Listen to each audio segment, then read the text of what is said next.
If you've been studying for the LSAT for months and you feel like your practice test scores are plateauing, you're stuck in a rut, and you're looking for the big breakthrough strategy that will unlock the secrets of the LSAT for you, this video is for you. Today, I'm going to share with you a bit of my LSAT journey back when I was studying for the LSAT, some mistakes I made, the before and the after, and everything in between, what brought my scores from a 152 to a 175 on the day of the LSAT itself. Like a lot of students, I was under the misconception that just taking test after test after test would magically unlock the secrets of the LSAT and lead to a big breakthrough in my scores. In reality, I was just burning through valuable practice material and nothing was really changing for me. For the longest time, my scores were actually stuck in the low 150s, and they remained there for several months. I was tracking my prep test scores in spreadsheets. I'd see the scores go up, I'd be thrilled. I'd see them go down, I'd be devastated. But overall, they tended to hover around the low 150 mark. I was reading LSAT prep textbooks, I was reading explanations, and none of it was really clicking for me. Until I said to myself, you know what? I'm going to try writing out my own explanations to see if the process of doing that is going to change something for me. And sure enough, it did. I stopped looking at explanations.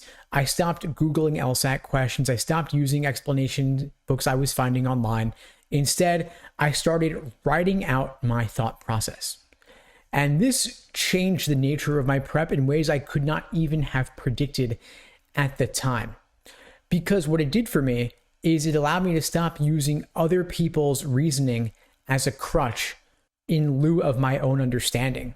So when I started writing out my own thought process, that was the key that led me to engage with the LSAT practice material on a deeper level.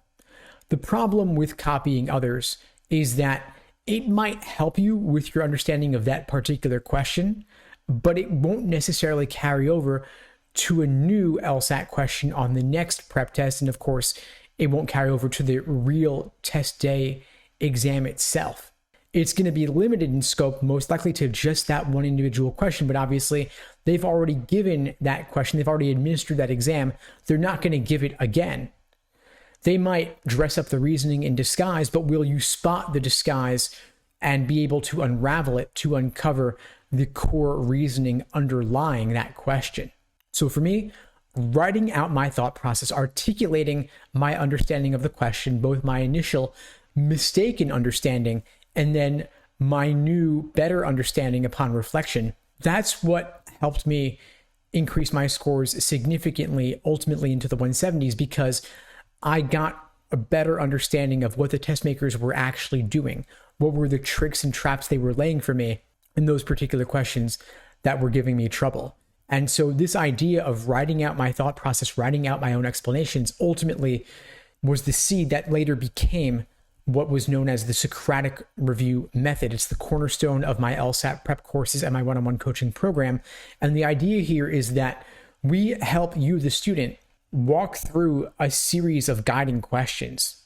We prompt you to answer these questions for yourself based on your initial mistaken understanding of a question. And then upon reflection, you have your new improved understanding. So you're looking at what was tempting about a particular wrong answer choice that made you pick it, and what ultimately makes it wrong, and what was unappealing about the right answer choice that pushed you away from it, and what ultimately makes it correct. So you have these traps of encouragement towards the wrong answer, and these traps of discouragement pushing you away from the right answer.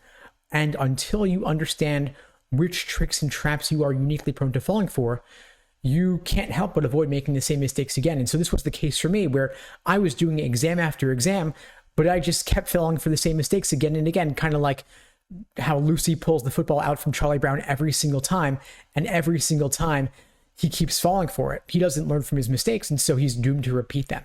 Same thing on the LSAT. The LSAT test makers keep pulling the same tricks on the test takers, and we keep falling for them if we don't learn from our mistakes, if we recognize, okay, this is the point at which we went in the wrong direction. So now next time when we see a similar circumstance, we'll know to be careful to avoid falling into that trap. So for example, a tempting wrong answer choice might exploit your mistaken conversion or translation of a contrapositive. And there are countless examples like it. That's just one, but until you properly know how to do the contrapositive, you may fall into that trap again and again and again. This is just one example of many. There are far more I can show you inside the LSAT Unplugged prep course, where we have live online classes via Zoom, on-demand video courses, small group coaching, and one-on-one coaching.